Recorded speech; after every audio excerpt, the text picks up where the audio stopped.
Rumblings, Jared Kushner asked Drudge not to report anti-H.R. Mcmaster news.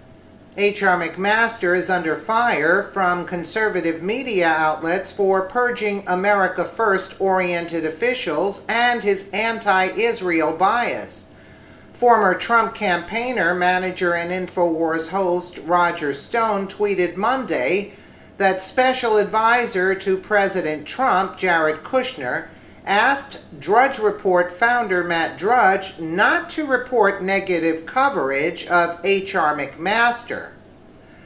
I misspoke at InfoWars when I said at Steve Bannon, who asked at Drudge not to post Mcmaster free pass for Susan Rice. It was Jared Kushner, tweeted Stone. As the Gateway Pundit previously reported, National Security Advisor H.R. Mcmaster is purging anyone who mentions Obama holdovers or criticizes Islam. Ezra Cohen Watnick, who Mcmaster fired, held anti-Islam views and was described as an Iran hawk who wanted to revamp counter-Iran efforts in the Middle East and sought to reform the intelligence community to rein in the deep state. Breitbart is now reporting that Mcmaster worked as a think tank which is backed by a Soros-funded group that helped Obama sell the Iran nuke deal to the public and media. Obama freed 7 Iranians who were threats to U.S. national security as part of the Iran nuclear deal while lying to the American people about it. Mcmaster also reportedly blocked Israeli Prime Minister Netanyahu from joining President Trump at the Western Wall. In what may be the most striking report yet, Mcmaster views Israel as an illegitimate occupying power just like Iran. He's totally against everything President Trump stands for. White House National Security Advisor H.R. Mcmaster served at a UK-based think tank financed by a controversial George Soros-funded group identified by the Obama White House as central in helping to sell the Iran nuclear deal to the public and news media. From September 2006 to February 2017, Mcmaster is listed as serving as consulting senior fellow to the International Institute for Strategic Studies, IISS, which describes itself as a world-leading authority on global security, political risk, and military conflict. The IISS has been supportive of the Obama administration brokered 2015 nuclear accord with Iran, and the group has repeatedly hit back against charges that Tehran has violated the agreement. IISS's website contains a list of groups, corporations, and government entities that provide funding to the think tank, including during the period of Mcmaster's work there.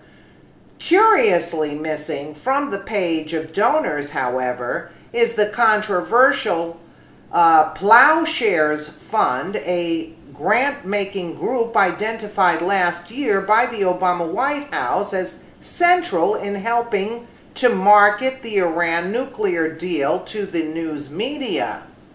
An archived version of IISS's donor pages lists Plowshares as a donor. Breitbart News has found that IISS is listed as a grantee for Iran issues in Plowshares Fund's budget report for 2016. Soros funded Plowshares, part of echo chamber, quote, to sell Obama's Iran deal. Plowshares Fund is financed by Soros's Open Society Institute. How precious.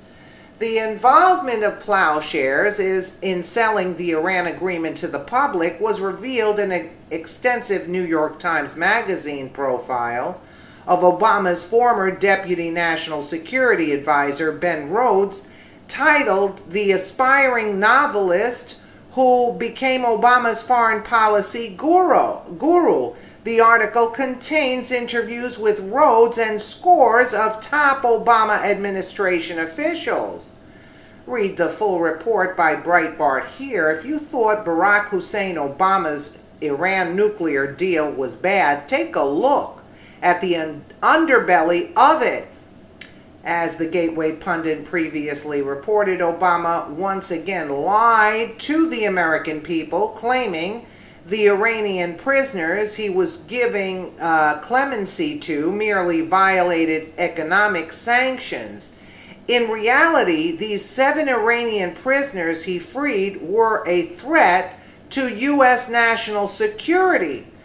Via the New York Post, in a blockbuster expose, Politico's Josh Mayer reports that Team Obama overruled veteran prosecutors to free 7 Iranians, claiming publicly they'd merely violated economic sanctions. In fact, they were charged with posing threats to U.S. national security as part of a weapons procurement ring. More, the administration also dropped charges against 14 fugitives involved in smuggling sophisticated weapons to Iran and its terrorist subsidiaries. The move ended the international arrest warrants against the 14. And Obama and company had been obstructing efforts to apprehend them. It only gets worse as time goes on, right, guys? Via the Politico, on January 17, 2016, President Barack Obama went on national TV to announce the formal implementation of the nuclear deal with Iran and another top-secret deal that secured the release of 4 Iranian Americans imprisoned by Tehran. In exchange, Obama said he was granting clemency to 6 Iranian Americans and 1 Iranian man convicted or awaiting trial in the U.S. for violations of U.S. sanctions laws, and that none of them were charged with terrorism or any violent offenses. Here's a snapshot of those involved, including details of 7 cases in the U.S. and the 14 Obama didn't mention. Iranian fugitives wanted by the U.S. that the administration drop charges and international arrest warrants against, citing significant foreign policy interests and the low probability of capturing them. Josh Mayer of Politico gives details of every Iranian prisoner who was released, which you can read here. I mean, this just gets worse and worse by the day. We knew Obama's corrupt, but, more keeps coming out. But this Mcmaster's character also is totally against everything Donald Trump stands for. So I just cannot understand why he's still there. And now Jared Kushner is telling Drudge not to report negative reports on Mcmaster. So what's going on here? And Mcmaster's against Israel there. He says Israel as an illegitimate occupying power, just like Iran. I mean, what's going on? It's